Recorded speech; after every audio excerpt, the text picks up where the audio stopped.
Despite the Optimates' fears that Pompeius, having conquered the majority of the East, now intended to march on Rome and create a monarchy, he was welcomed home amidst cheering crowds. Pompeius was well received because he had immediately disbanded his legions upon reaching the Italian peninsula, journeying to Rome with only his military escort. At every town through which Pompeius and his military escort passed, the inhabitants came out and cheered him on, joining his entourage.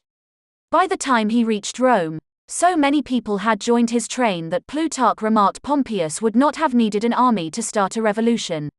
Once outside the city, Pompeius stopped and officially petitioned the Senate for a triumph to celebrate his conquest of the East, his defeat of Mithridates and Tigranes, and the annexation of extensive parts of the East into the Roman Empire.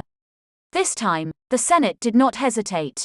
With only slight opposition coming from the friends of Lucullus, Pompeius Magnus was granted the right to hold a triumph on the 29th of September of the 61 BC year. Although Pompeius met little opposition to his triumph, he continued to meet resistance from the arch-conservatives on almost everything else. Riding high on the success of his eastern conquests, and the immediate popularity triumphs always brought to the triumphator, Pompeius intended to announce his candidacy to run for his second term as consul. 10 years had passed since his joint consulship with Marcus Licinius Crassus, and he was, once again, legally eligible. But Pompeius Magnus, who still held the imperium of his Gabinius command, was trapped outside the city's sacred boundary, known as the Pomerium. Until the date of his triumph, on September 29, Pompeius could not cross the Pomerium without losing his imperium, and likewise sacrificing his triumph. So that he might announce his consular candidacy, Pompeius formally petitioned the Senate to postpone the consular elections, which were usually held in July, until after his triumph. If the Senate agreed to postpone, Pompeius could maintain his imperium. Then, after marching in his triumph, he could lay down his imperium and, as a private citizen, announce his candidacy for the 60 BC consulship. Cato and the ultra-conservatives, however, knew exactly what Pompeius wanted. One of Pompeius's legates, a man named Marcus Pupius Piso Frugi Calpurnianus, who also intended to run for the consulship, had begun lobbying the Senate for the legal ratification of Pompeius's eastern settlements long before the conquering general had returned to Italy. But the conservatives supported Lucius Licinius Lucullus, whom they felt had been unfairly stripped of his command by underhanded tactics. Pompeius's allies in the Senate had opposed Lucullus's attempts to ratify his placement of Antiochus XIII on Syria's throne, demanding to review, and judge on merit, every detail of the appointment. Yet, Calpurnianus now wanted to push through the Senate a one-time, mass ratification of all Pompeius's settlements in the East, without examining each appointment based on individual merit. Additionally, it had been Pompeius's creatures in the Senate who had delayed Lucullus's triumph for 3 whole years. Cato and the ultra-conservatives knew that Pompeius wanted to be consul, alongside his legate, Calpurnianus, so that his ratifications, which also included free land for his many veterans, could be pushed through the Senate with little opposition. According to the Mos Maiorum, consular elections were held in July, and election day would remain in July. United on this subject, the conservatives blocked all attempts to postpone the election. Pompeius would simply have to choose which was more important to him. Did he want to hold his triumph? Or did he want to run for the consulship? He could not have both. Pompeius chose to hold his triumph, which is recorded as one of the most magnificent triumphs Rome had seen to date. 7 months after landing in Italy, and on Pompeius's 45th birthday, his triumph began. For 2 whole days, Rome was dazzled with the achievements of Pompeius Magnus. So many floats, and models, and trophies, and exotic art, and unique animals, and displays, and slaves, and gold, and paintings, were prepared, that not all could be presented within only 2 days. Plutarch tells us there was nearly enough left over to present another triumph. At the front of the procession, large enough for all to behold, were images bearing the inscriptions of the kingdoms of Armenia, Pontus, Cappadocia, Paphlagonia, Media, Colchis, Caucasian Iberia, Caucasian Albania, Syria, Cilicia, Mesopotamia, Phoenicia, Judea, and Nabatea, so the Roman people could see all that Pompeius had conquered. These were followed by images bearing the inscriptions of the approximately 900 cities Pompeius had captured, and the 39 cities he founded throughout these kingdoms. Pompeius's victory over the Mediterranean's pirate guilds was acclaimed with floats depicting the capture of approximately 1,000 pirate strongholds, and about 800 pirate ships. Over 1,000 pirate prisoners, chained and manacled, marched through this portion of his triumph. Pompeius's carts, laden down with gold, silver, precious gems, and other treasures taken from the east, dazzled the crowds with a proud display of the throne and scepter of King Mithridates VI of Pontus, while banners announced the approximately 85 million drachmae his conquest of the east had added to Rome's state treasury, on top of approximately 30,000 drachmae in tax revenue. Mithridates, who was killed during the war, was represented by an image made of solid gold, which stood 4 meters high. Following the float bearing the king's golden statue, marched one of Mithridates' sisters, 5 of his sons, and 2 of his daughters, all in chains. King Tigranes the Great, who remained in Armenia as Rome's client king, was represented in the triumph by the son who had attempted to usurp his throne. In chains of his own, Tigranes the Younger marched alongside his wife and daughter, as well as one of his father's many wives.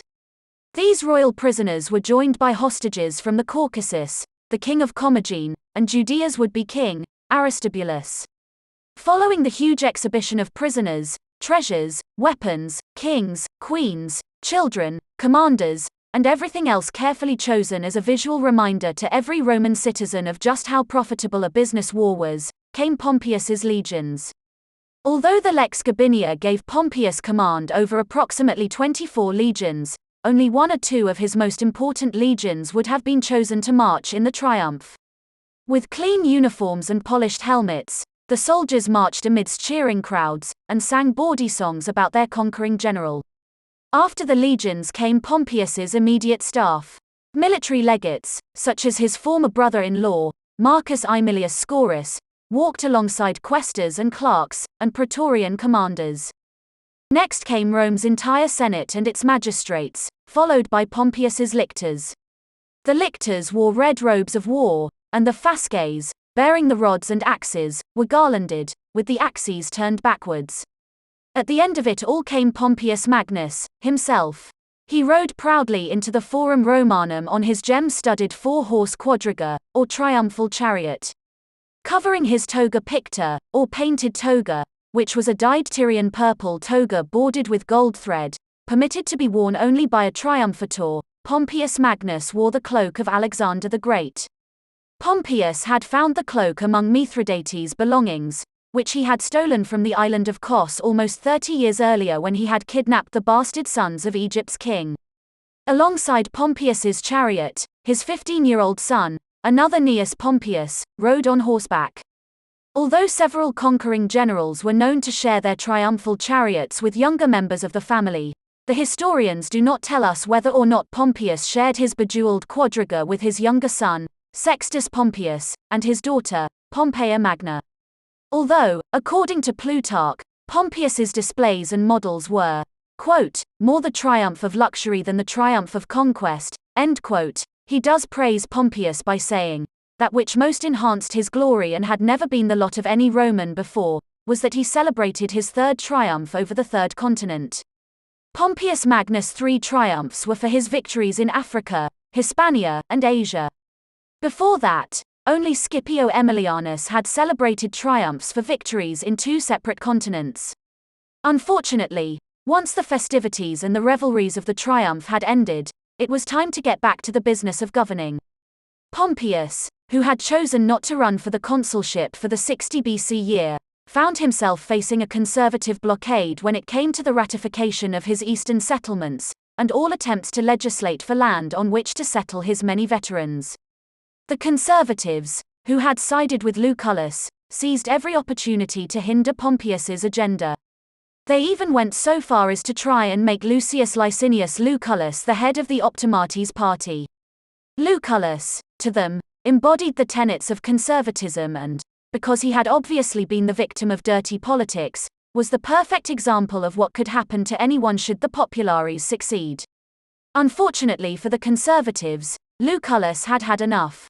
Not only had Pompeius Magnus, in conjunction with Publius Claudius Pulcher, stripped him of everything for which he had fought, but Pompeius, during Lucullus's campaign against Mithridates, had taken advantage of his absence to steal the affections of Sulla's children, whom Sulla had left in the care of Lucullus. Sulla's son, Faustus Cornelius Sulla, had accompanied Pompeius to the east, where he was the first man over the walls of Jerusalem's temple. And his twin sister, Fausta Cornelia Sulla, had had her betrothal contract arranged and negotiated by Pompeius. Although Lucullus involved himself in some political issues from time to time, he mostly retired to a life of leisure. Cicero tells us that, quote, he quitted and abandoned public affairs, either because he saw that they were already beyond proper control and diseased, or, as some say, because he had had his fill of glory, and felt the unfortunate issues of his many struggles and toils entitled him to fall back upon a life of ease and luxury, end quote. Cicero's comment, specifically about the diseased state of public affairs, lines up with Plutarch's account that, as he aged, Lucullus intermittently developed signs of insanity. Yet Plutarch hints that Lucullus's alleged mental decline was a convenient form of self-protection against the rise of his political enemies at a time when the stakes of Roman politics had become life and death.